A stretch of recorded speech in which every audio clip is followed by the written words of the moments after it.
Good evening, Blues. Everton have lost yet again, and we are reacting to what has been kind of the mainstay of the season. Everton not scoring and losing. I think we failed to score in 11 of the 19 matches. David, my youngest brother's here. We've both had a long day at work, and we've had an even longer watch of Everton's home defeat to Villa. What's your initial kind of thoughts of that as we've just kind of literally switched off? Well, obviously we lost. I mean, we did win the last game, so you can't quite say we're losing. But yeah, if you take league form only, then yeah, we are on a bit of a losing run now. That's 3 losses in a run, but it's a different manager, so we have to almost treat this as a fresh start. And I think what we're going to get with a different manager is some mistakes, some bedding in of certain ideas, and I think that's going to take a bit of time, which perhaps we didn't have time for. But I think with Moyes, it's a slight more subtle adjustment than with another manager. I think his tactics are they are different to Dyche's, but the general principle and underlying it is similar. And I think Everton 49% possession today, so Everton obviously had a bit more of the ball than they usually would, especially against quite a high performing possession side in Villa. Yeah, it does show you that the intent was slightly different, but I mean a lot of that could be skewed by Everton having gone 1-0 down. But generally, it's hard to be general and be summary based at this point. I have a lot of points that I could talk about individual moments and tactical ideas from the game, but the overall arching thing is we lost the game. We did play a little bit different to how we have been playing, but the setup was largely the same.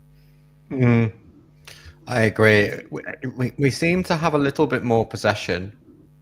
Villa are obviously a very good side, and you've made some very good points there regarding Moyes. He definitely needs time to, he's barely, assessed the squad, let alone being able to get ready. He described it as being a bit of a whirlwind, and we've got to give him more time, and maybe it's a blessing that we have another home game on the weekend, so we don't need to travel far, and we can just stay put and work at it. But today it was kind of a familiar story. Yes, we had I think 3 attempts on target and 9 shots, but we really just didn't look like we were going to kind of penetrate them. And what we saw towards the end, obviously, was slightly different change of tactics. He did what I think Dyche almost never did, which is he took a winger off to put Better on, so he had 2 up front, and we suddenly looked like we were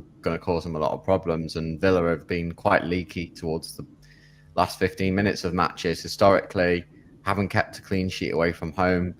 So we were kind of looking to expose that. And you know what? We didn't get the rub of the green at all in this match. There could have been a penalty. There was a bit of grabbing of Calvert-Lewin. There was a shot from Calvert-Lewin that took a deflection. But obviously Villa's goal was on a breakaway where Branthwaite made the mistake. We just didn't quite get it. The referee seemed to be at times over managing things. Onana could have been sent off, but could have, should have is just excuses. I thought average performances, not bad, but average performances throughout the side, slightly improved from certain players, with Illiman being the only real standout. But the service that Calvert-Lewin had at times, just feeding off scraps. Did you ever see us getting back into the game before we bring in Ryan from Goodison? Yeah, I mean, we'll dive in, I suppose, a little bit more deeper into the setup and the transition of the match after Ryan's been in with his instant ground reaction. But yeah, I did actually feel like we would get the goal back and it would take it to 1-1. I felt like we would get better on, we'd get numbers in the box and we'd get crosses in and something would fall for us. But just with the Goodison crowd and the amount of bodies we had and the height of them. But no, it just didn't. It just didn't work for us. I mean, there was that really good chance at the end from Calvert-Lewin, which he missed, and I just don't know. I mean, Calvert-Lewin, that sort of chance is the sort of chance you look at, and he doesn't put away. You think he should really be playing in the Championship if you're not going to put a chance like that away, or at least hit the target. It shows his lack of form and sharpness, really, and his belief that he's never going to get a good chance. And when a good chance comes, it's incredibly reactive and rushed. Is Ryan? I don't know. Yeah, let's. Thanks for that. Let's see if we can cross over to Goodison, where I think Ryan's coming out live from the game. Obviously, signal can be patchy, and it's also going to be crowded around there. But let's see if Ryan can join us. Ryan, can you hear us okay? Yeah, I'm on audio only. Obviously, new manager, same old story. What are your thoughts? Not at all. Not the same old story. The style of play was completely different. There was a clear plan. The football was miles better. The problem is a spade. What are you trying to do? A spade is still a spade, no matter which way you look at it and whichever angle you look at it. You can't suddenly make the players better. I thought the system was much improved. I've got a few things I want to touch on. He hasn't had a lot of time to work with the players, but there was a clear plan to basically get the fullbacks higher up the pitch, switch the play earlier, and get the balls into the box from better angles. I thought Mikalenko was Everton's best player today on that basis. The movement up front was better. The striker was able to kind of run the channels rather than just stand there and have an aimless 60-yard pass. I'm nowhere near. I'm very, very pissed off with the referee. The referee was a complete and utter. Is it after 9 o'clock? Use your own expletives there, but he was disgusting. Onana should have been sent off for persistent fouling. He had at least 2 yellow cards in there. There was a clear penalty for a blatant plush with 2 hands on the basis that every time a fingernail touched an Aston Villa player, they went down like a ballerina on an ice rink that's been shoved over by a 100-ton articulated lorry. The referee was so trigger happy. And yet he doesn't blow for that. I'm sorry. He was a terrible, terrible ref. But it wasn't the same old. We didn't just get it and launch it. We tried to play. We tried to make good angles. We tried to get the ball forward. The problem is we didn't have a single person in the number 6 role, you could say, who could get the ball off the centre halves and turn and progress it. And it was kind of a bit stale. And the sad reality was we were just a bit too blunt. I'm not coming out of here angry with the manager. I'm coming out of here a bit sad, in all honesty, that yet another team has come to Goodison and got 3 points. And the reality is the way that's happened is purely exactly how I would have said if it had done a pre-match. And that is Aston Villa are going to turn up. They're going to wait for Everton's mistakes. Well, they had 2 of them, Jordan Pickford and Ashley Young. Jared Branthwaite in the first half, and then Branthwaite, 3rd time lucky. Villa get the ball. It looked like they'd robbed it off. He was very high up the pitch. They robbed it off us. Put 1 ball in behind. Pickford gambles to come out to close the angle, and they scored. And that was it. That's all they needed to do. They could sit in, and it's frustrating. Yeah, all very valid. When I say same old, I'm referring to obviously the fact that we haven't scored in the result. The actual performance was improved, as you say. Everton had as much as nearly 50% possession in that match, which is something we haven't really seen. And I felt like they had that bite.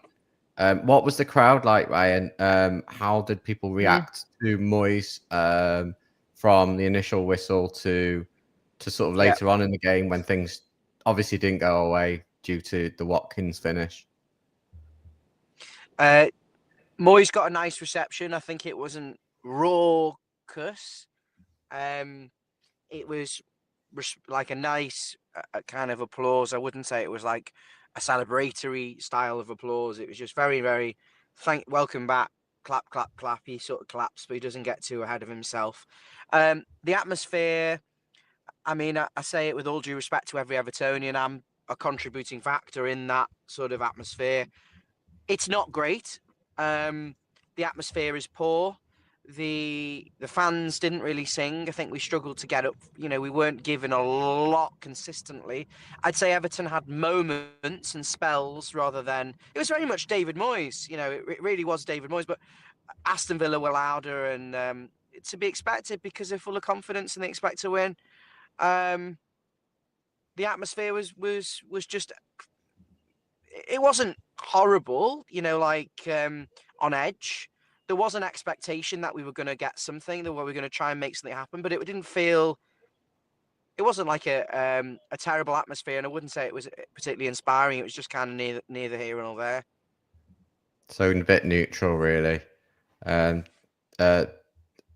Basil, David, did you have any questions for Ryan?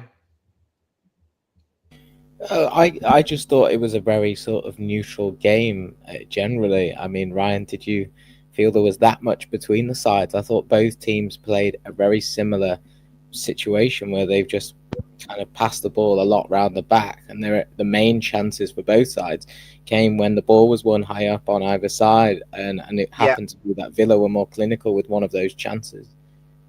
Moyes will get credit. Everton pressed a lot better. Look, this is 3 days' work. You have to mute when you're not speaking, David, because you've got a buzz. You've got a bee's nest in your room. You've got a bee's nest. You just turn the mic on and off, unplug it, and all that sort of stuff. The pressing was miles better. We went after Villa where we could, but we also understood at times you can't press. The fullbacks were miles higher up the pitch, not necessarily both at the same time, but just to give you an option. And I think Moyes recognised later on when we were trying to build from the back and we couldn't quite get through Villa that we needed an extra defender in there to create different types of angles. So I can't remember what the question was, Dave. It was just about what... We weren't that. Sorry, yeah, I've got it. There was nothing between the two teams in the first half. I think, as you say, Aston Villa, the only time they were going to look like scoring was when Everton gave the ball away and they'd get you on transition. And that's our own mistake. That's our own fault, and it's inexplicable. You know, and I hope the players hold each other to higher standards and say, what are you doing?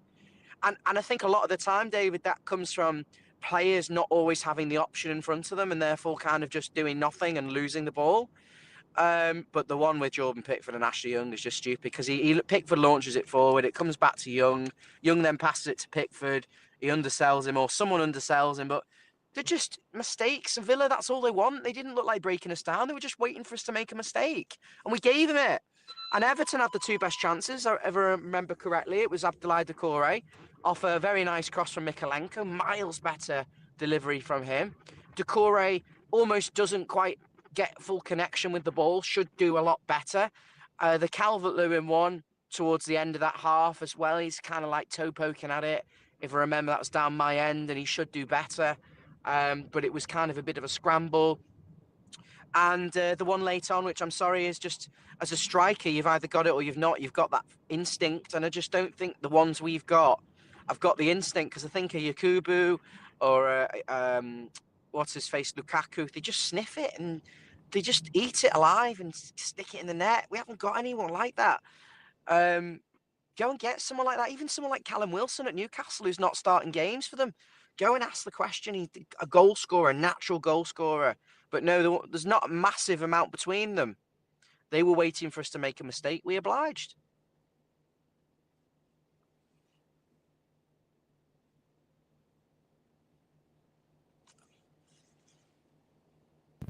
You're on mute, Stevie.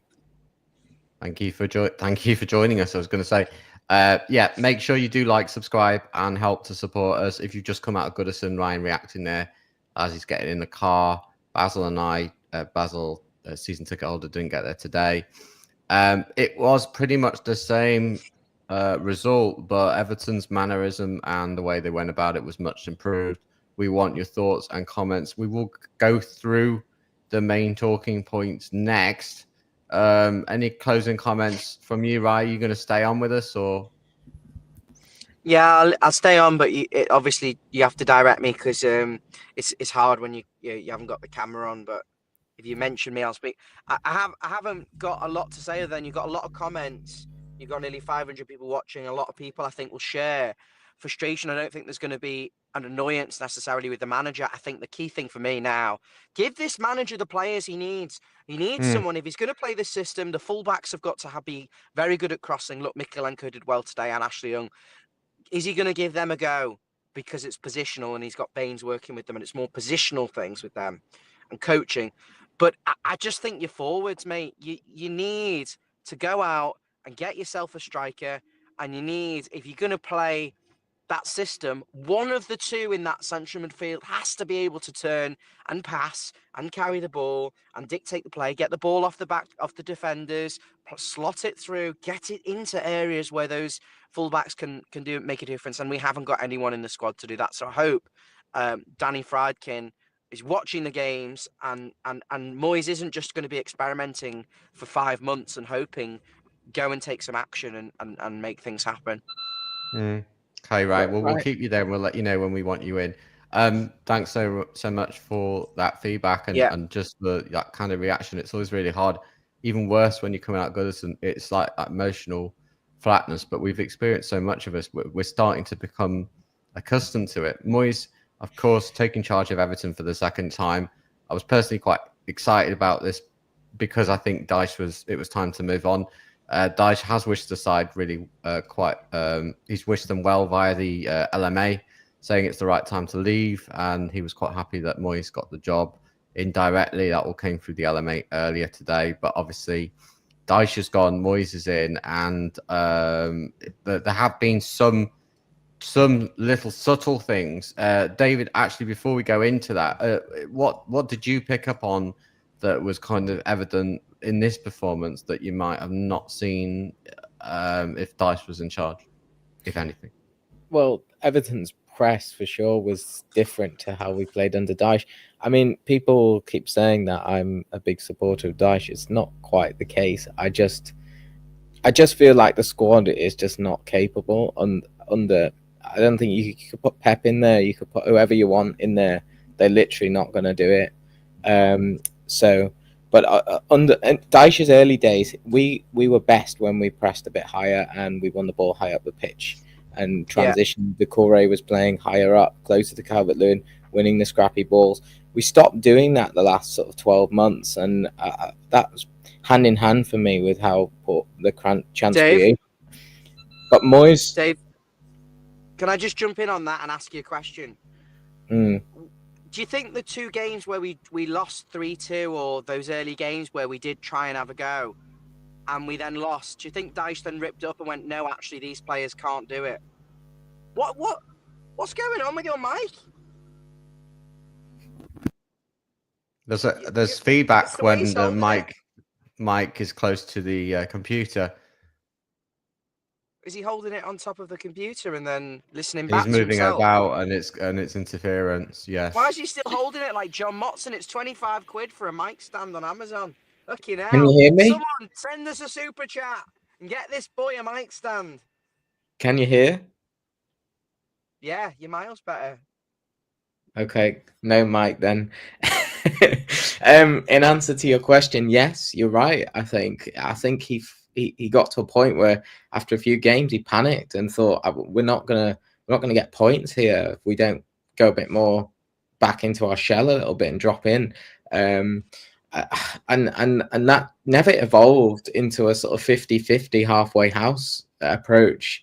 What I was going to come on to is that Moyes has started to implement, I think, a similar idea there. I've got this screenshot, hopefully will come over.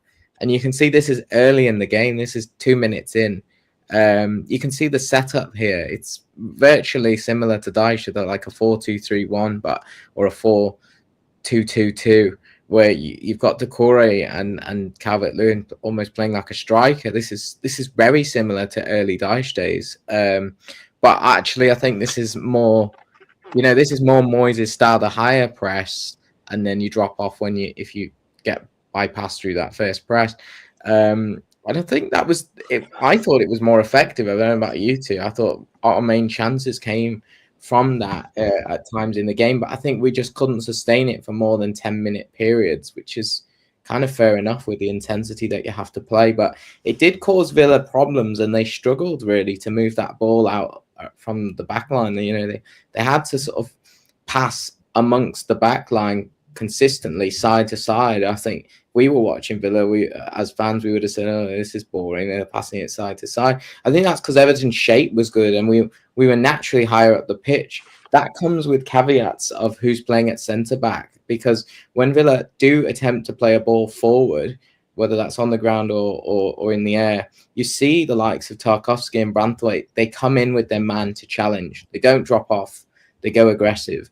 If that ball gets lost, there's a big hole behind, and I think that's one of the things that I haven't got any screenshots or anything, but that's one thing I noticed. That's how the goal was unfortunately scored.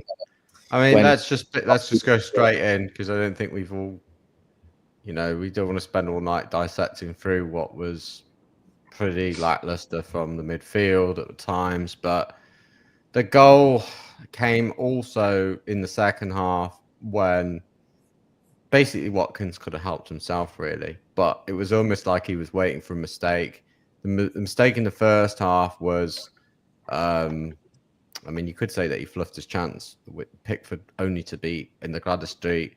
It was a blind back pass from Ashley Young, and basically gets through to run on goal. It's like a golden opportunity for him. You expect the net to bulge and it to be 1-0, and luck did save us at that point, and maybe it was a bad miss from Watkins, and it's something he'd done before in other games, but then he did get his chance, and it was another mistake, really. I mean, Branthwaite's caught up the pitch. Talk us through the goal. Are you directing that to me? Or? Aston Villa's goal, yeah, it was one of those where we were trying to press, we were trying to be on the aggressive. Branthwaite's caught a little bit up the pitch, and he from memory, he kind of gets the ball, but he's under a lot of pressure. He's got people around him, and he kind of makes a bad pass. Villa get through it, latch onto that ball, and because Tarkowski's now a little bit in no man's land, he's kind of quite central on the pitch. He hasn't got anyone CDM wise covering that Branthwaite role, and he really doesn't have the pace to keep up with Watkins. But the ball is a really good ball. The weight of the ball into Watkins, and Watkins has got agility. He's fast, and I don't think Tarkowski's going to catch him, even if he would have had to have been positioned a little bit more to the right to start with to have any chance of keeping near him. I think once he gets that ball latching onto it, it's then up to Pickford, and he kind of, Pickford rushes out a little bit, and then he just finishes it as you'd expect a player of his level to do, to punish you. And that's the sort of problem when you play this sort of tactics. You can get punished like this. Of course, and you've got players that are susceptible, fairly low on confidence, especially going forward, but also, you know, a fairly flat midfield. Ryan identified that number 6 position, and apart from Njai, it really is a lackluster creativity team, if you can even call it that, and one that's missing badly Garner and McNeil.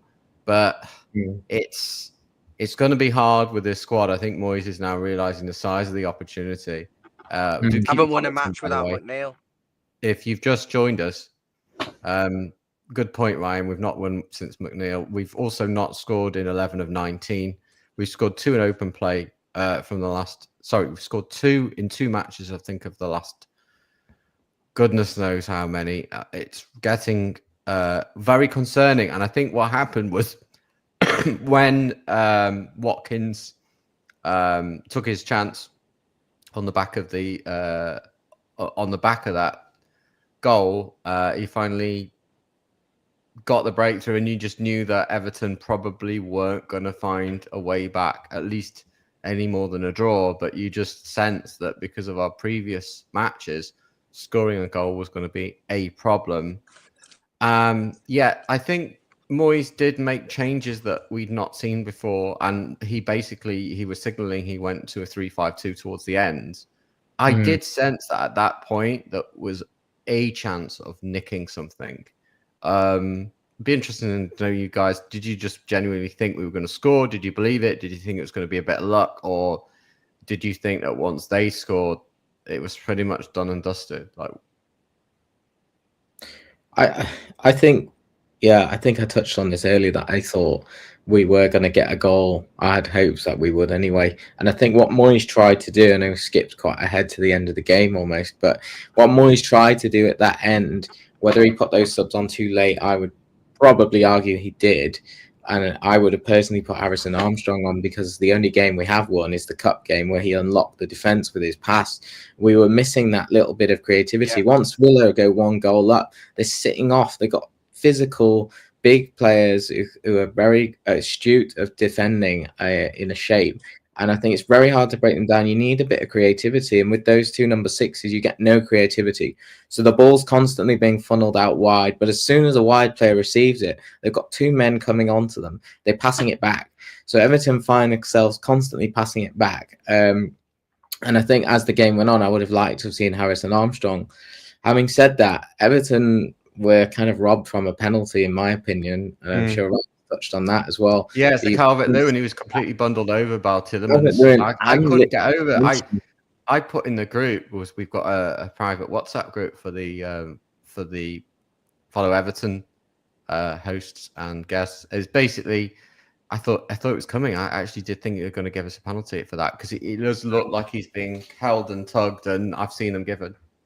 I thought Lindstrom's one actually in the same corner was possibly even more of a push because you can see he pushes him in the back and as he's going up for the header, so he can't actually get onto it. He's already pushed into the ground by the time the ball lands almost in his area. You think he's going to have a free header to it, and he doesn't have the opportunity to. So I thought that should have been a penalty. But that aside, you can judge Everton's performance, which is what it's probably more about at this point. Yeah, we've got to get points on the board, but with a new manager and a bounce, you're looking to see how well we perform as an indicator.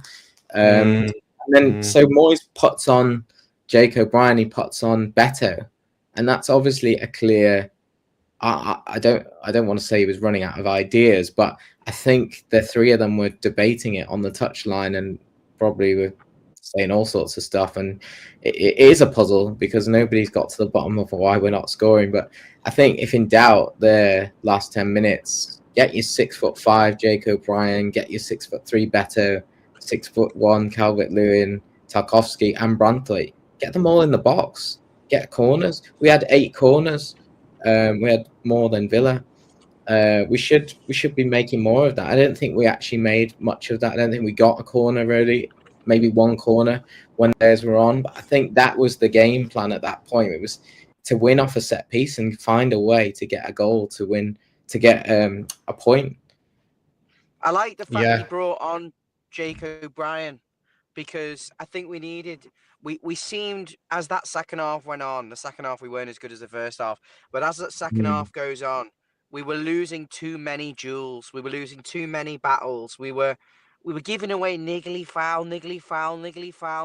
It was getting tedious. You know, you can imagine what it was like inside Goodison. You just touched a Villa player and they went down.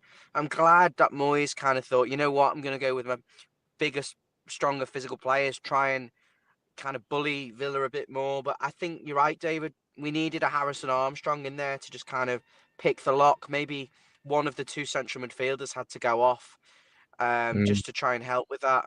And Decore, who faded out the game. You know, Moyes in the past, I was saying to the guy next to me, he loved to throw on 2-3 strikers in a match and just kind of like go for it. But really, you know, I was kind of reflecting, Ryan, on Moyes, and you know, there's a certain romance that I said when we were like going through all those certain managers. I think the squad that he ended up leaving with and he nurtured throughout that period was so much better than the team he's got right now. He's got so much work to do. How many would he have? How many would he pick out this team? This is the debate that I want to know. I want to know what people think in the comments as well. Great How question. many of these players would he put in? And I'm saying the peak Moyes was 2009 to 2012. I think probably 2010-11 was the best. How many of them would you have? Well, I mean, we can just bat this one round. I think it's a great question to ask, and we'll put it out to the comments. Well, why don't we come back to that at the end? We can come back to that when we're not like so rattled by the fact we've lost again and not scored again. Even worse, yes, the performance might have been slightly edging previous performances. You know, Decore's been a scapegoat for a lot of fans. I've seen that in forums and all over the place. He had a slightly better game by standards. But, you know, we won't go through all the players individually. I thought Illiman was great. Strong, held up the ball, showed creativity, but they tried to nullify him by at times putting up to 3 players close to him. But, you know, Everton are pretty easy to play against.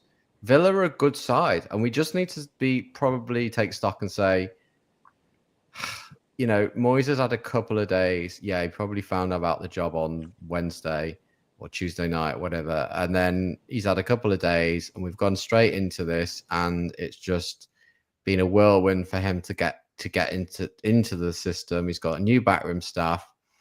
We have a third Redburst squad with some of our better players not even available. And we've got a striker that just, you know, couldn't hit barn door. It's really, really tough.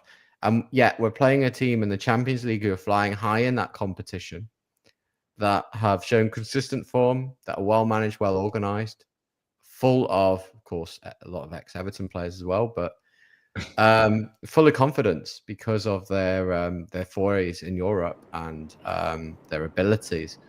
You know, and we're only a goal in it. There's only a goal in it. Yes, it probably should have been 2, but then you could have argued we could have got 1. But it wasn't such a big goal. And I think if you went back a few games, we probably would have seen a much bigger goal, because I think we might have got smashed. I think we've tightened up at the back a little bit. Comments, obviously, keep them coming in. You just joined us. Maybe Steve. you've got, the Queen's Drive traffic or something. Then do keep that coming. We are close to 3,000 followers, over 600 watching live. Do keep your comments coming in, because we're going through them. But also make sure that you tell everyone you know, because we want to make sure that the channel continues to grow. Sorry, Ryan. Just one point I want to make.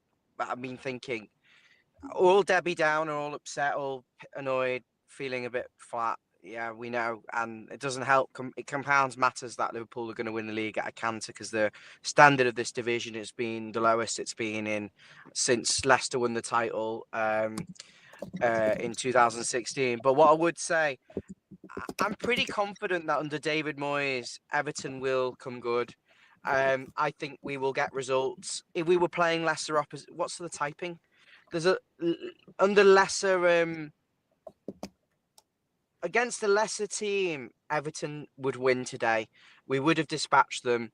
We certainly wouldn't have lost. We would have outplayed them, because we've got something there that I think when we pressed, and when we didn't press, even when we sucked you in and then we tried to counter, we had something about us. We had the crossing, we had the pressing, we had the trying to win the duels. Tarkovsky was back to his best. Branthwaite was off it, but we'll come good. I'm confident. I'm feeling like a little bit of optimism, but he's not a miracle worker. You got to back him in the market. I can't stress this enough. The second thing is, guys, there's 600 and nearly 650 of you watching. We're so And close. that's just on this channel, isn't it? There's probably more. Yeah. There'll be loads. There's probably more back. across all the different platforms. Just to kind of interject and obviously bring slightly better news that Arsenal have turned things around against Spurs and have secured the win there. So I suppose there's a glimmer of hope in what you just said. But yeah, I think Liverpool, the way they played last night, they probably will win at a canter. But yeah, Moyes is going to come good. You're right. Yeah, Moyes is going to come good. But guys, look, 600 of you watching this show. Me and the gang, as you can see, have put a lot of hard work and dedication into this channel for a few years. Reaching 3,000 subs would be a big milestone for us. So if you're watching over on X, you know, you're more than welcome to. But if you could kindly come over on YouTube, you've got the app on your phone or your desktop computer, wherever, just type in follow Everton and hit the subscribe button for us. If you're watching back, can you also do that? And if you haven't already subscribed and you're already on YouTube, you know what to do. It's free content. It's fantastic content. It's live straight after the full-time whistle. And look at the effort Steve and David have done to come on to front yet another Everton loss. So, you know, back us on that, please. Who was your man of the match? Well, the player of the match for me, it's quite hard to pick one from Everton's side, but for me, it's Illiman because I think he's the one that looked like he was the spark amongst the side, but there were a few better performances. What about you, Basil?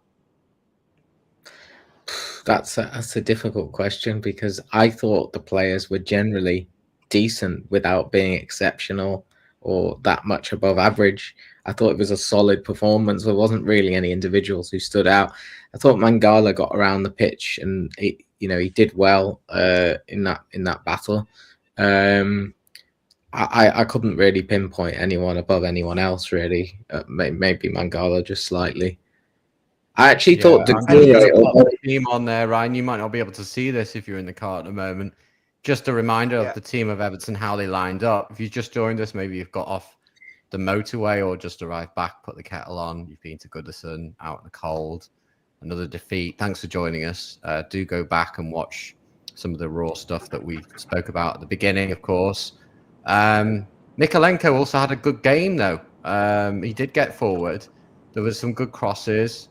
We shouldn't forget that right at the end, Calvert-Lewin had, yes, it bobbled up, a very good chance of slotting home an equaliser. And that chance came from Lindstrom, who isn't my favourite player, but did come on and managed to get in behind. And that's something that Harrison didn't do in most of the game. So Jack Harrison's terrible. I hope Moyes is not going to spend 5 months trying to get this guy to do something. Sticking this very heavily left-footed winger on the right touchline and hoping, and he gets swarmed. I think opposition teams are just clocked on the fact you just smother Harrison. He doesn't win the duels. You just take the ball off him. But Lindstrom, you're right, Steve. He got in behind, and that's something that Everton were very good at under David Moyes. Get in behind the opposition fullback and pull the cross back. If you look at the Decore chance, that is epitome of that. And that's why I'm proudly and mildly, optimistic and hopeful, that you do that. But we don't know what Moyes has got in mind, but you would assume that he might be thinking similar lines of the narrow strikers again. But Calvert-Lewin was so isolated for this match. I feel sorry for him at some times because I'm thinking, Steve, was he? He wasn't. Really? He wasn't. He wasn't. We played a very narrow system, and there was a lot of we crowded. There were times you just looked at the way we set up. We were all bunched together, loads of players, almost no one on the wings, neither the fullback or the wingers, and we so at times this is the thing about Everton today. There was a game intelligence there. We were willing to press at times, but we were also willing to sit in a mid block, very compact, very narrow when we needed to. We're also willing to go and put one of our wingers, because we had a problem, and that was Aston Villa, as Luca Dean on the left, who didn't play as a fullback in that match when Villa had possession. He played very high and wide, and our right winger doesn't know whether to go and Mark Dean or whether it's the fullback. So we had problems, but we adapted. We showed an ability to kind of mix it up in possession and without a possession. And I don't think this one, Ryan, you won't be able to see right now, but I've got up on the screen. Everton have got 50% of possession. I haven't seen that for a long time. You have to remember that against Peterborough, yes, we won, but we were mediocre almost at their level. And this is a game against the Champions League side where we've got 50% of the ball. So that has to be seen as a positive from a tactical point of view. But we're more competitive. We're not a great possession side. And Moyes' West Ham side, the one obviously the season before this, last one, was one which scored a lot of counter-attack goals. And I feel that when we get McNeil back in the side and possibly make a transfer signing, maybe move the system a little bit around, possibly, I don't know what he's thinking. We have a lot of centre-backs, so we could go 3 at the back, maybe push on the full-backs a bit more and then go narrow. But we've got to do something to make ourselves less predictable to play against, because it's one thing having 49.6% possession, but at times it felt like they had 11 and we had 10 men. We were swarmed when we had the ball. They had 13 men. They had 12 men, Steve. Onana, who should have been long off the pitch, he should have been 11 versus 10. But when you've got a referee who might as well have been putting his Aston Villa pyjamas on, you're playing an impossible task. We did well. There were times when the refereeing was very questionable. The penalty, the Onana were the two things I picked up just before you joined at the beginning, and they are annoying things. But we can't really blame these things because even when they're not there, we seem to have something to like hold on to. That the fact is we've got the cutting edge of a rubber band. We huffed and puffed for very long periods where we looked not bad, but we just couldn't knock down the house. And you've got three little pigs in there that are just doing the same thing. So we've not got the creativity to kind of break through the final thirds. And I'm just wondering, are we at the point where we should be looking at Beto and Calvert-Lewin together? Because if we're so predictable, why don't we just do something different? No, they can't play together. I'm too very, similar. very torn between. Too similar. They're just neither of them scoring goals. There's just no point playing them. They're at the top end Well, of the then pitch. you might as well just false nine. Where is our friend McNeil? Because he's basically the best player. Let's be honest. He's buggered his knee. He's got a knee injury and he's been out for about since December, hasn't he? Already, he's been out for about 7 games. 5 weeks. I think from memory, in Moyes' press conference on, I think it was, I can't remember what day it is. All the days are blurring into one. But in Moyes' press conference, he did mention that McNeil wasn't quite ready, but I think he is a couple of games away. So this won't have been one of them, but maybe it's closer than we think. If you do know, please let us know. If you look at is Beto deserving of a chance to start on Sunday, guys? No, not unless we're going to start threading balls in behind. But just on that, oh my God, who were we just talking about then? I think I've got the memory of a goldfish. We're talking about McNeil because he was the one that was providing the assists and long shooting. People were moaning about him. If you read the match reactions of the earlier games, people were saying in the comments, McNeil, I remember the Man United match, slowing it down, not using his right foot, not good on the counter-attack. And then in other matches, he's played a killer pass or he's given you that penetration or that end product, which none of the others are doing. And we haven't better than the rest. Since.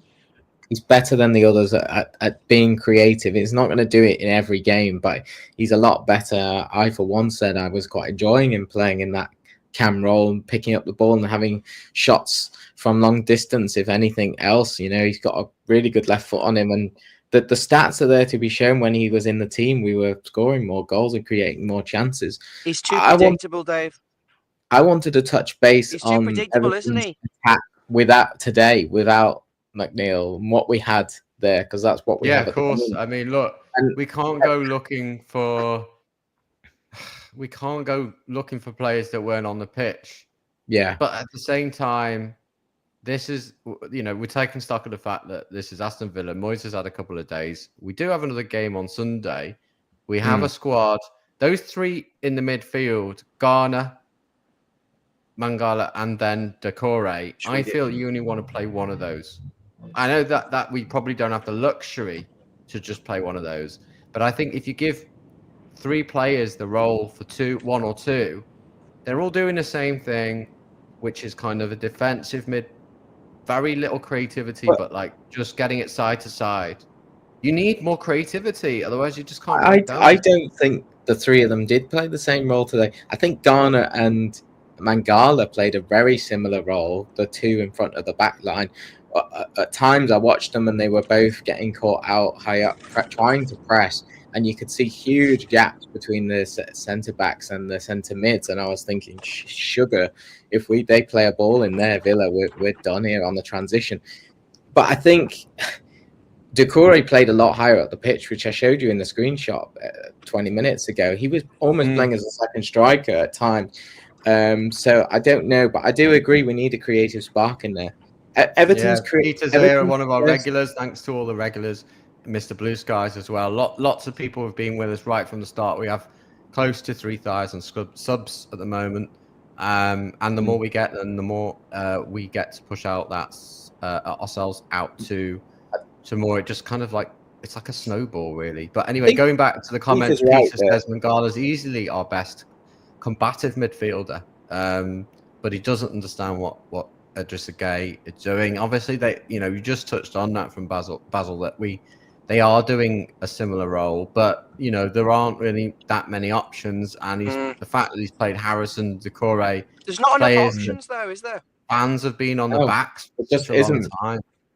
Does Everton's, just to bring a wider We discussion need new point in, signings so badly in that pull that midfield. off. They can't play. Everton's, Steve, if you can remove the comment just so you can see these stats. This is Everton's half-time stats. Now, we've just seen the full-time stats. There isn't a lot between it in terms of, well, what you see is a drop. There was a drop in possession, so we didn't have that much of the ball. You said it felt like we didn't have the ball, and we didn't in that first half. I didn't think Villa played that well. I don't think Everton were exceptional. We were average. And I think the two sides cancelled each other out. As you can see, expected goals, similar passes, nearly similar possession, 2 shots on target each. I think Everton's chance creation was built in that first half only really by long balls into the channel and through balls. Everton, when they had the chance to build up from the back, were poor. They don't have that creative midfielder. And Moyes will know all this. And the balls in behind were the most threatening bits of attack, or at least to win a corner or to win a throw-in. Typical Moyes tactics. If nothing else, get it towards the corner, win a throw-in, and get yourself up the pitch. And I think Everton, they created chances off that. Once Villa came out second half, they stepped it up a little bit, especially for 10, 15 minutes. They played with more intensity, which they didn't play in the first half. And the goal came a little bit out the blue, but they scored the goal. Once that happened, you saw the possession stats, they evened out over the rest of the game because Everton then just had the ball. Villa were willing to sit back. And Everton really struggled to create anything in that last 40 minutes. They had 1 shot on target, and a lot of that was just down to they couldn't play the balls in the channel anymore because Villa had sat off. So the real lack of creativity was on display, all to be seen. So does that point fingers to buying a number 10, or what are you after then, Ryan or Steve? We just need to buy some players because the squad's not quite working. We just need that impetus that you're going to get from new signings as well, because we might not get that manager bounce that everyone kind of was pinning their hopes on. Ryan, have you heard wind of any particular players that Everton are looking to draft, or is it still too early in this? We had a great show the other night, guys. When you watch this is about transfer targets. Aussie Chris and Aussie Adam did that show. That's on there. You can watch that back.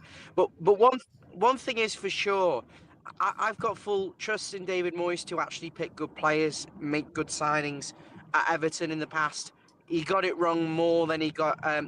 He got it right a lot more than he got it wrong. For every 5 times he stuck his hand in the jar, 4 of them would be cookies, and 1 of them would just be, I don't know. Come up with a good analogy, Steve. But you know what I'm trying to say. I think he knows how to pick a player. I think scouting has moved on. I think transfers have moved on. You don't go and sit in the stands and watch a player 23 times. In the Championship, you go on a computer, and I almost could do it myself. Football Manager or FIFA, go on the search bar. Oh, I want a central midfielder who has the ability to turn on the ball, carry the ball forward, but is quite defensively astute. Give me a list of them players. Oh, where does he play for? I've got 20 of them. Okay, 10 of them, he's too expensive. I can't sign him. He doesn't want to move. Oh, speak to his agent. Right.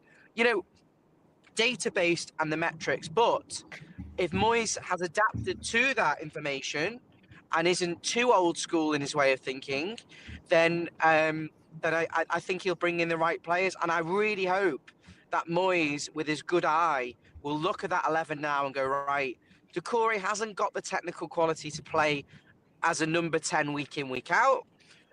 Can Mikalenko do that week in, week out? Can he? If not, I need a left back. If I'm going to need to be playing a 3 at the back system and try and build from the back, I've got to have a central midfielder in front who can take the ball off them, turn and make things happen. So there's different players that we need for the system, and I fully back David Moyes to do it. I don't back Kevin Thelwell to do it. I think he has more duds than a very, very bad musician who keeps releasing singles and they get nowhere near. he signed Jack Harrison twice. He signed Lindstrom. He signed Beto. He signs bad players. I wouldn't trust Kevin Thelwell, but I would trust David Moyes, and I think those two they're going to be at loggerheads this window. Yeah, they are. Moyes has got exactly 19 games, obviously plus hopefully the FA Cup matches that we'll be partaking in, the next of which is a home game against Bournemouth, with the fixture to be announced. The time that he's got to turn it around isn't amazing. He's walking into a half season, but at least we made the decision at the right time. I felt, it didn't work out today, and normally we'd be like bitter. We're not happy, but we know that there's more to come, and we've got to give him time. If you remember, obviously, thanks for joining us. It's always very difficult post-match, so we lighten the mood by asking who of the Everton current side or squad would make Moyes' former squad the one where he managed us for 11 years, 9 of which we reached the top 8, and we obviously had a cup final amongst that. And the general consensus is 2 to 3. Pickford seems to be named quite regularly. Was Nigel Martin the featured goalie, as well as Howard? Yeah. I mean, I think that, Howard was an exceptional keeper as well. And Dyer is obviously starting to come out, but the midfield that Moyes had there was key. And Branthwaite's being mentioned as well. Do keep the comments coming in. But yeah, just a bit of lighter news there. But yeah, I mean, look, we don't have to wait very long before the next game. It's against Spurs. It's 2 o'clock, and it's on Sunday. And we'll be here, of course, post-match to pick up on that. Results are working in our favour, but we can't just keep doing this. We just can't think about this league table. I can't even believe Everton and Man U are at the top of this kind of mini league. It's almost bizarre. But I thought that there's just no point extracting the rest of the table because we're nowhere near that frame. What were this the is the realistic I've not picture. Seen the results. The problem is, well, Southampton are dire, right? Absolutely dire. I think they're down. But then you've got Leicester, Wolves, Ipswich, and us, who we're all much of a muchness. We're all diabolical in our own way. And there's nothing to go between us. And we've slipped. We predicted the slip at the end of November because we saw the December fixtures and went, we're not getting points there. We're not getting points there. And of course, what happened was we got points in games we didn't think and vice versa. But as it's shaking out, here we are, middle of January. It's not looking good. We're not scoring goals. It's arguably worse than scoring some goals and losing games and then picking up points in others. We're just not scoring. And that's where I'm concerned. We've got a very big game against Leicester coming up as well. It's almost not even a 6-pointer. It's like a 9-pointer. But it's mega. And it's obviously at their place. Ipswich play tomorrow. Wolves got battered by Newcastle, I think, today. I'm sorry, but it's an absolute utter disgrace. Can you remove that a sec? The league. Yeah. I've seen enough of it. I've not seen that before for quite a few weeks. Don't look at it. What it does is now we've lightened the mood with our discussions around who we would pick. This is the reality of the situation, and we need to be serious and say, where are we getting the points? How are we going to score a goal?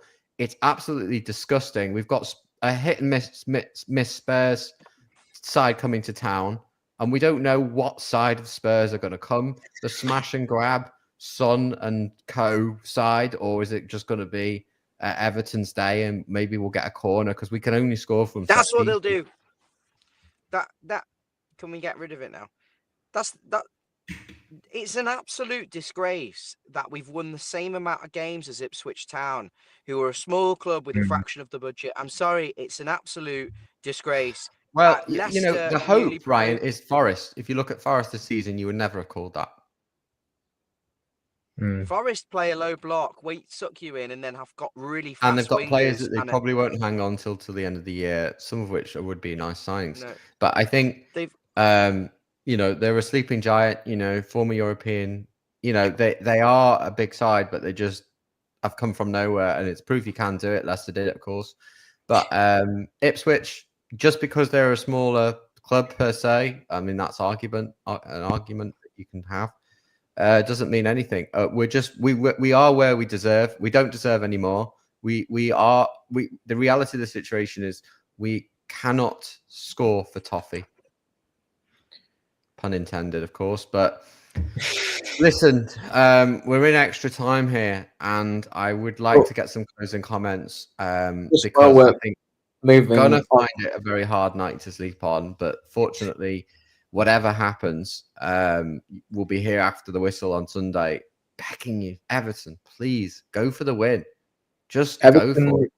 Playing Spurs on Sunday, just to sort of wrap up, and we're moving on to looking ahead. This is more for Ryan, really. It's a question that I had earlier, and it's leading into the Spurs game. Everton fans, I got the feeling that Everton fans generally on Twitter and having watched things, people wanted a few changes at least in this game today. And I don't know whether the atmosphere was affected in any way, do you feel, by the team reflecting basically a Dyche side? But my question is sort of a two-part question of that, to that effect. And also, would you like to see some changes going into the Spurs match to reflect a more positive attitude from the fans in the hope they see something different?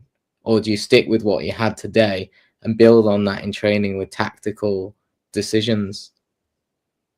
You won't change it, but nothing will change with this 11 because you need to have like I said to you before, a spade is a spade. You cannot suddenly make Calvert-Lewin a natural finisher. He's 27 or 28 years of age, this guy. He's never going to be that man. He hasn't got the natural knack of it. It's like music, you can sing or you can't kind of thing. Well, this is the comment that I've got up there about not teaching composure.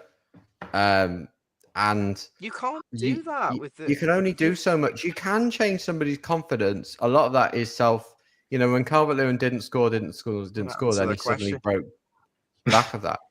I want Big Dunk to pick up the phone just to bloody shout down the phone to them and say, get on with it. Because I think you just need a little bit of somebody to just rally you up a bit. I was surprised at our slow start today. Our slow start. What do you think he's been doing? Of course he'll have been rallying them up. You can't suddenly make. But why did we start so slowly? Why did we lack? David's question. We didn't get going till the second half. I don't have any options to give you, David. I think Young has been faultless. Mikel all season, pretty much, apart from 3 matches. Branthwaite and Tarkowski, you can't change it, but Branthwaite did make a mistake today. I think you could argue that he's not on form. Mikalenko did well. He keeps his place. You haven't got any other central midfielders fit. Although James Garner, if he was fit, I'd probably chuck him in for Decore. I don't know. It's not working there. I haven't got any options on the right. I don't know. Could you put someone on the wing there? Could you put Patterson right mid, David?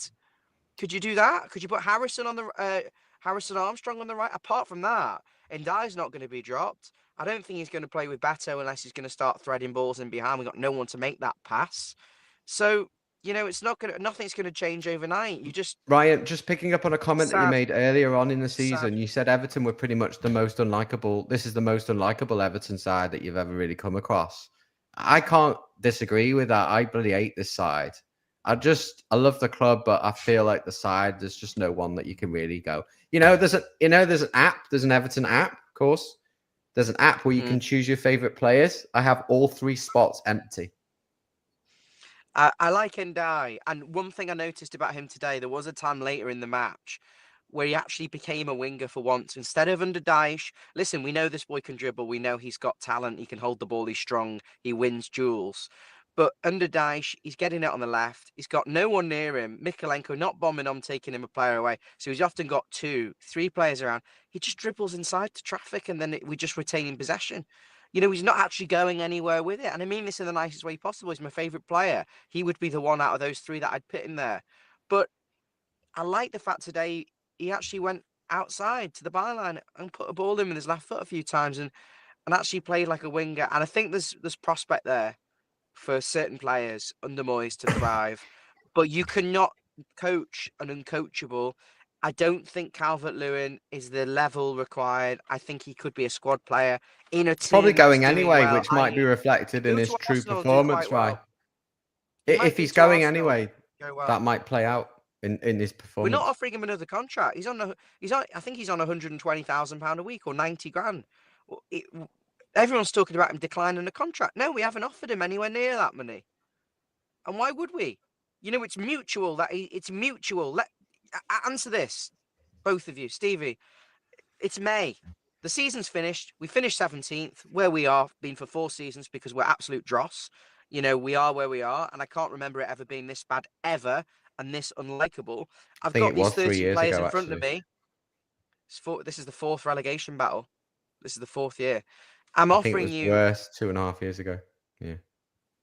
We won more than 3 games, did we? Anyway, We were probably I'm scoring I've then, got to a be pen. fair, but we were dog shite. So Yeah, I've got a pen, and I'm going to list them out. I'll give one each. Calvert-Lewin. Would you give him a new contract? Calvert-Lewin, not right on now? this performance, because you can't No, back on him the basis to of a stay 5-year fit deal. and score the goals. 5 years, Stevie. I think he scored 16 goals in 5 seasons. Are you giving this guy a new contract? He's in 25 No, the million problem quid. is there's not enough competition in the He's striking got positions He's because there's not had enough Beto, he's had quality. Chimiti, Brozier. There's plethora of options there. Chimiti for the future. David. Beto is like, he means well. He reminds me a bit of Darren Bent. He sort of stumbles across a lot, but he's actually Would you keep he's got quite a lot of bite, and like he works hard as well. And he took his goal well the other day, but Calvert-Lewin, yeah, they're all really bad. This is the worst Everton side I've ever watched. You can't go. These players like Beto and Calvert-Lewin would go to a Newcastle or an Arsenal and do quite well. In a settled team with a way of playing, they'll come in and be squad players and contribute. In a mess like this, it doesn't work. And I want you to answer this truthfully, David. Of the 13 out of contract and loans, is there anyone you give a new deal to? I can't think of who's out of contract. From the starters, with DCL, Garnagay, Doucouré, are they all out of contract? Who else? Lindstrom, Jack Harrison. They're all on Most of that loan. team are leaving at the end of the year. Ashley Young. Mangala's on loan. Yeah, so list it. So how can you motivate yourself? Listen, let's look at the players who played today. 1, 2, 3, 4, 5, 6 of them are out of contract at the end of the year. And then your substitutions, Lindstrom. So, how would you feel if you were in work, David, and you knew you were getting sacked in like a few months' time? Would you give a shit about the project you're doing? Some of them are running down their deals. Hoots.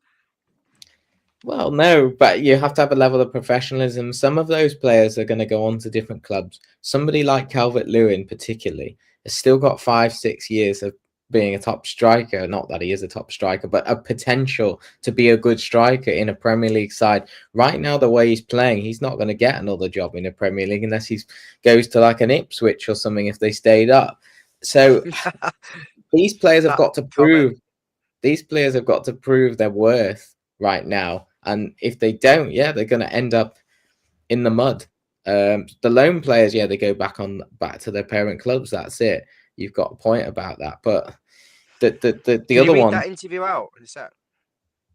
Yeah, Moyes has obviously been doing his post-match conference since we've been live, which is over an hour now. And thanks for those that are still watching, of course. He says, I've got no illusions of the job I've got to do. We just couldn't score a goal tonight. No shit. We got to show an awful lot more quality on the ball, play better with the ball. I told the players that we just didn't play well enough or retain the ball as well as we should have done. He said that he'd said to Dom Calvert-Lewin, of course, to see if he could get himself in goal-scoring positions. I think that he can show everyone that he's a hard-working centre forward, added Moyes. But this is a big miss at our end, which probably was a big chance for him. Overall, we got our opportunities. They didn't get many either. We just didn't quite finish it. It's a bit of a vanilla thing. I always feel that Moyes does speak the same game as what most of us are watching, but he's got his work cut out. It's only the fact that he loves the club so much that I think he's interested in this, because I think it's not a good opportunity on paper, is it? Would it be fair to say? Would it be fair to say that with the opportunities Everton created today, and I thought they were generally more promising and better to watch generally, Everton's chances for Calvert-Lewin, if we had one of the two Villa strikers, which are miles above, Watkins or Duran, we would have won that game because the one running through in the first half, Calvert-Lewin snatched at. There was a second one in the first half with Calvert-Lewin, and there was the one right at the end. They would have buried that goal, that chance. Is it the striker that we're missing, or is it the creativity? Or I think there's an element of it being the striker, an element of creativity, and an element of just the rub of the green. Like, I think on another day we might have got, you know, the deflected shot where he just didn't get enough power on it. The guys on the line, that could have got in if he just connected differently on another day. The penalty could have been given. The chance at the end where it bobbled for Calvert-Lewin. It's just like when things don't go well for you, and we've all done this in our professional careers, or, you know, in other walks of life, you know, things just don't go well. And at time, it felt like Everton had schoolboy ideas for trying to put that ball in the net and just didn't execute anything. You can't say that an awful lot would have changed, really. It's a miracle that we could even cite possession increases, penetration, even just different ideas, because poor Moyes has probably had less than 20 hours to work with the team. So listen, we had pretty amazing. We had chances to win that match. We could have We won that did, match. we did. The Decore one. But let's be honest, if we'd won that game, it would have been an absolute robbery against Villa, because they sat back. They had a really good game plan. It was an even game. You know, Villa marked us really well. match. I mean, we always look at it through blue-tinted lenses, but actually, you know, if you look at it from a Villa point of view, we're negative. Me and David are very negative. I'm telling you, as a negative blue, that Everton were competitive with Aston Villa. There was nothing between the two. Villa robbed us because they got the. We probably should have lost 2-0 if you're being honest. And Decore missed a chance where he should have scored. He bad connection. Calvert-Lewin has to throw his body at that other one, and the one late. You know, it's a decent striker scores 3 goals in that match. And you know, we haven't got that. I think I'm glad Moyes has come out and said I'm under no illusions, because I was kind of naive when he got the job. What's this guy been doing? Has he been in Mallorca and Benidorm, you know, with his family and enjoying a relax? Or have you been watching Everton? And I said to the guy I sat at the ground with, I said, I really hope Moyes isn't going to spend 3 or 4 years, 3 months experimenting with these players, you know, and treats them and I think he would do well to sit down with someone like Leighton Baines, who I'm assuming watches every match, and go, what has happened? And I wasn't surprised, Stevie, when he rang Sean Dyche and actually asked him what his thoughts are on the players and got his advice. That's really interesting, isn't it? But I think I like to know that there's no like bad feelings, because I think for all, look, Dyche did his job and kept us up, and he dealt with a hell of a lot last season, and I think we're grateful for that. But it came the time to make the change, which we've done. We have to give Moyes plenty of time. Unfortunately, we don't have loads of it, and certainly tonight we're going to be wrapping up now. So, closing comments once again. 20 minutes after the last. I'm going to ask you for 3 words each to describe Everton's performance today, and I would like to know. 700 viewers and not 1 new subscriber off the back of this, guys. 3 words to describe Everton. I'm talking to you right now. You're watching this free content. I want 3,000 subs. I want you to click that button right now. I'm getting. How far are we off, Ryan? Everyone who sits 24. Why do people watch this show week in, week out, and can't be bothered? Are we 24 off 3,000? Yeah, just. Come on, guys. I'm going to stop putting all this behind a paywall, so you either subscribe or you pay for it.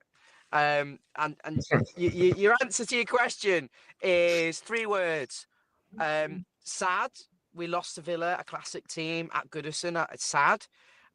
Promising, because I saw signs of and I need a word that kind of symbolizes trying, because I don't think there was a lack of effort today. I think we tried to do something. We just need, like, at 70 minutes, your Moyes goes, right, I've got a number 6 on the bench who can actually turn and pass forwards, or I've got a number 9 on the bench who's an impact sub who's going to come on and nick a goal. I think we tried. So promising, tried, and a bit sad.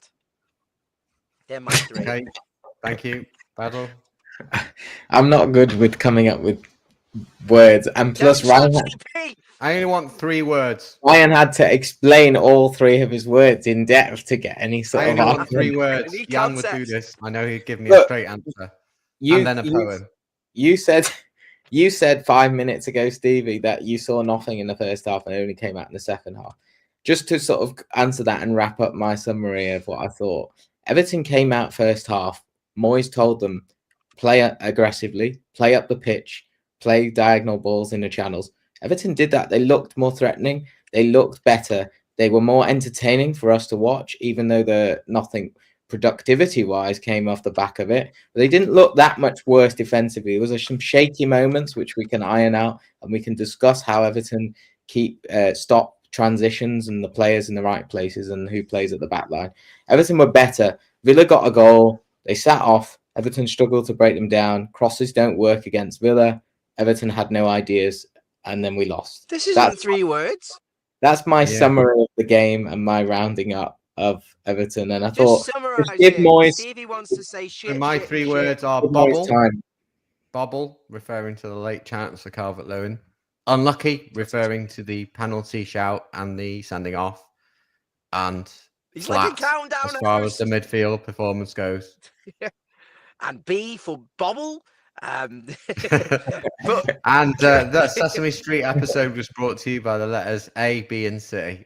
Listen, we're nearly going to play here as long as Everton have. And do you know what? Honestly, I think we've got more chance of scoring at the Goddard Street this night. It did seem like we got no. Do you think we had enough numbers in the box, Steve, for the cross? That's the only thing I can just take away. Towards the end, sometimes. Towards the end, I actually thought that the Lindstrom Calvert-Lewin chance illustrated Everton's improving ability to get in behind. We will pick through that on Spurs. We need to give it a few games to see where this all goes. Give Moyes a chance. Get some players in. Hopefully, just 1 or 2 new faces, even if they're Ernie and Bert. We need them in to try and kind of create that interest. And whatever, anyone, just if you're interested in playing for the shirt, then give us a call, because we will get you in, because you cannot get any worse than not scoring something like 9 out of 11 games or 11 out of 19 games. It's absolutely absurd. It's diabolical. If we didn't have bad luck, we'd have no luck. Yeah. And I think on so that that's bombshell, it. we can. So that's it. Look, there'll never be a good time to end a stream because we're so popular. And a third of our fans like to watch us when we lose, and we don't get as many interest when we win, which never happens. We've been doing this since lockdown. We'll be doing this. We've been doing this in lockdown. We'll do this wherever we are, whoever we play with, and whatever result we have. But it's hard work. So make sure you hit the bloody like button. Tell the milkman, the postman, the cat, and your neighbour, and your Aussie friend, and everyone else that you know that we are follow Everton, and we are following the Blues inside out. And it is with regret that we are wrapping up to have a sleepless night. And we'll see you for the preview of Spurs, which may well be on Friday. And until then, from me, from Ryan, from Basil, from the Follow Everton team, unfortunately, it's defeat, but otherwise, it's up the toffees. Goodbye.